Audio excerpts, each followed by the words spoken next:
Thank you so much, everyone, for staying with us. Let's get into the internal affairs of the NNPP, the New Nigeria's People's Party.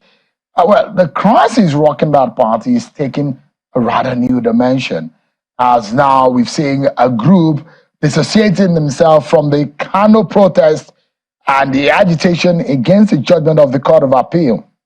Now, this group, being led by a faction of the leadership of the party, led by Mr. Agbo Major, urging security agencies to target the group loyal to the presidential candidate of the party in the last election, Mr. Kwankwaso. And there's been a protest to the different parts of the state, and even at the FCT in Abuja. Let me allow you to listen to one of the protesters in Abuja, Ladipo Johnson, who led the protest and a man loyal to Mr. Kwankwaso. So take a listen to him.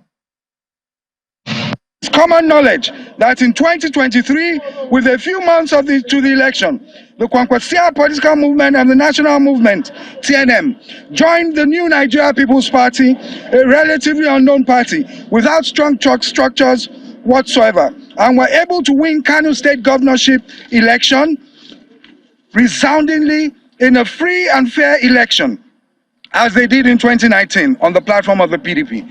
Sadly, the tribunal and the appeal courts have both recently obtained the overwhelming victory in two separate contentious judgments, which many legal luminaries have described as strange to the laws of the land, ignoring substantial justice, and in effect, snatching from the NNPP and the good people of Kano State a mandate freely given to their candidate, Engineer Abba Kabir Yusuf.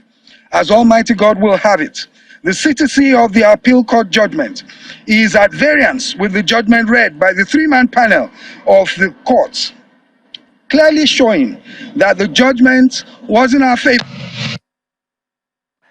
So then, there you have it. That's Ladipo Johnson, loyal to Robbie Kwankwaso. But there was a press conference which held on Monday here in Abuja. There is a document, and the end of the document, this is where I'm very much interested now. There are 6 persons who signed this.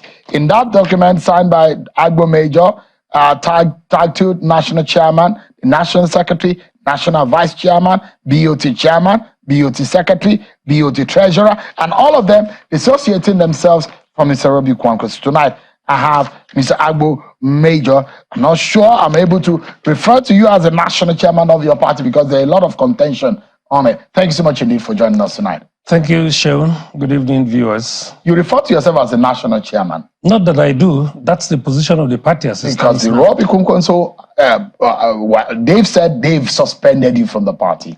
Well, you and some of your colleagues. They are not members of our party. You heard him clearly now. He said they joined us last year for the purpose of the election. After the election, they joined us on the strength of an instrument, an MOU, which gave them the opportunity to run for various elected positions for the 2023 general election. In that MOU, it's explicitly stated that at the end of the election, they could go their way. Or rather, we come back again, to redesign that marriage and see if we would be able to continue or not. But when we saw the activities, we discovered that there's no way the marriage was going to continue. And so we had to ask them to go. And that's the situation now. So you are referring to them, not Robbie Kwankwaso. Robbie Kwankwaso, as a presidential candidate of the NNPP, is a member, isn't it? No, he's not. He has been expelled from the party. The likes of Ladipo Johnson. Who expelled him? Who expelled Kwankwaso?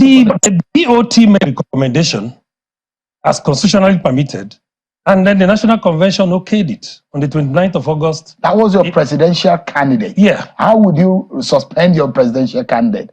I mean, there is a belief out there on the street that the party belonged to Kwankwaso. No, that's not correct. That Kwankwaso is NNPP, NNPP is Kwankwaso. He joined us in March 2023. March 2022. He joined us in March 2022 after we had series of meetings and consultations. We ended these discussions in the country home of the founder of the party, in Umuawulu, a suburb of Oka in Anambra State, Dr. Boniface Okechukwu Anebunam. The pictures are there. That was where we agreed to firm up a relationship. Dr. Anebunam is even not in the picture of this whole crisis right now. Well, because we have not heard his position whether he is of Kwankwaso or he is Agbo Major. Well, the truth is that he stands for what is right for the party. So his position is clear. As the founder of the party, a life member of the party, and on whose shoulder rests the responsibility of ensuring that the party is stable, his position is very clear. Whatever would make the party make progress. And the only way the party can make progress, which he has done, is to key into the leadership. That is the NWC that I lead. And that is why he has, as a father, you don't expect him to come out every minute to say anything. But his position is very clear on all of this. They suspended you and some of your colleagues. They never suspended. You suspended. You went to Lagos and you did a meeting and you said you suspended We them. suspended them. We gave them an opportunity to appear before a committee. They didn't come and they were expelled. Why would you say you suspend your presidential candidate? He was fit enough to be a presidential candidate, which you used. Yeah. Afterwards, you don't think that is fit enough again? It's not that he was presidential candidate. Does not mean that he's over and above the constitution of the party. If you do things that are not in the interest, even the in fact, the only person that cannot be suspended from the party, even for 1 minute, by the virtue of the provisions of our constitution, is the founder of the party. He is a life member of the board of the party. The implication is that you can't take him out or deny him membership even for 1 second. He's the only one that the constitution clearly states can never be suspended. What is the grievance against Kwankwaso? Well, in fact, if we have to start talking about it, it will take us the next 5 hours because we have seen things that we never expected. You know, we went into this marriage in good faith when they came to us. After they had tried about 3-4 other political parties, the PRP, the Accord Party, the leaders of these parties are my friends, and I knew where the discussions with them started and how it collapsed. It was because of this drive and this zeal to come and occupy where you have not sown. You know, the discussions had to collapse. And at a point, they came to us and they found a man who is very reasonable, a man who would always give you a chance, a man who would always deal with you in good faith and so on and so forth. And we gave them a chance. It's not because you are making demands of them because they won in Kano. Is that another fact of the matter, is it? That what? That you are making demands because they won the Kano governorship. Is that a fact of the matter? That is not the issue. Did you make demands or not? The crisis. Did you make demands or not? Not at all. Not at all. What kind of demands? Nothing. In the MOU that you signed and the agreement subsequently after Kano, Kano became a maker of some sort, and that they said on their own side that they disallowed you. They denied you those kind of access. That's not correct. These people are blackmailers. And you see, as wounded people who were not able to get what they wanted to get through the back door, they would go out there to say whatever they want to say. Well, the whole idea was, okay, this man is a good man, you know, he's somebody who listens and so on and so forth, so let us dominate him and then take over the party. That was what they wanted. But they found in us, you know, the commitment to ensure that that never happened. But let me take you to... And so they would go the extra mile to try to blackmail, Is it in the interest of your party? Because you are obviously denying members of your party fighting for the interest of the NNPP in Kano. It's one thing to fight. It's another thing for the right people to spearhead the fight. It's not for expelled members of our party to spearhead this fight. That's one angle. The second angle is that, you know, there are more decent ways of doing this fight. Not by inciting people like they are trying to do in Kano. Not by going to embassies like they did here. Not by calling people names. This matter is still alive in court. There's still another one more window, which is the Supreme Court. So why are we inciting the public against our democracy? Why would someone like Ladipo Johnson, you know, the likes of Ladipo Johnson, Abba Kawali, who are not members of our party as it stands now, why would they be the ones doing that? So, Shaun, nobody is against the protest against what has happened in Kano. But what we are saying is the right people should be the ones protesting, not non-members of the party. They are members of Kwankwaso.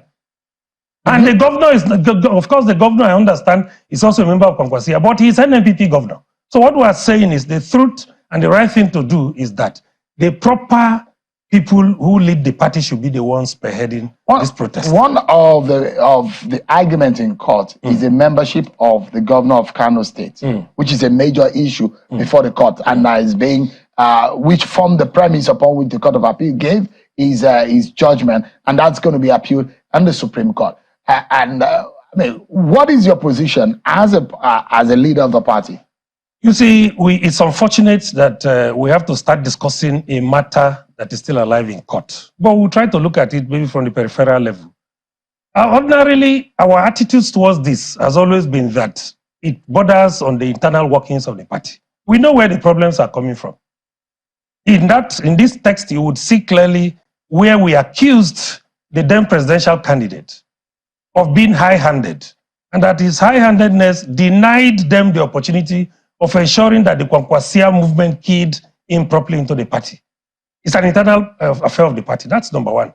Number two, this same document also clearly exposed the inadequacies and inefficiency of the then National Working Committee.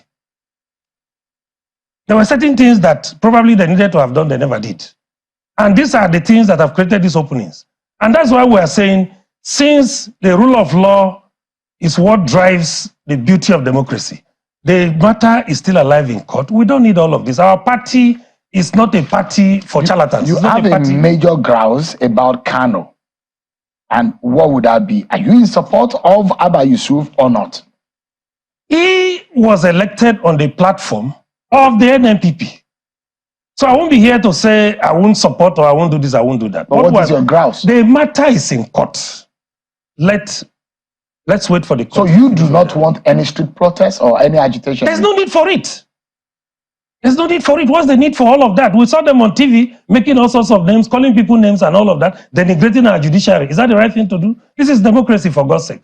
And the only institution that directs and positions democracy properly and protects it is the judiciary. So when you bring the judiciary on its knees, what are you achieving as a Democrat? It's not. So what we are saying is we have issues with this, but the truth about it and what we expect is that we have a more civilized way of lodging this protest. And the way to do it is to allow the courts to finish what they should do. We have implicit confidence in the ability of the courts to do what is right. And so we expect that by the time the rule of law takes its course and then the matter in court, which is at least there's still another opportunity, the Supreme Court and all of that, by the time it's over, we can now begin to analyze what really happened, how did it happen. But I can tell you, Sheon, that a greater chunk of the problem came from the inadequacies of the leadership of the party then, as well as the leader of the Kwankwaso group who didn't allow them to do what was right. What is the way forward, 20 seconds?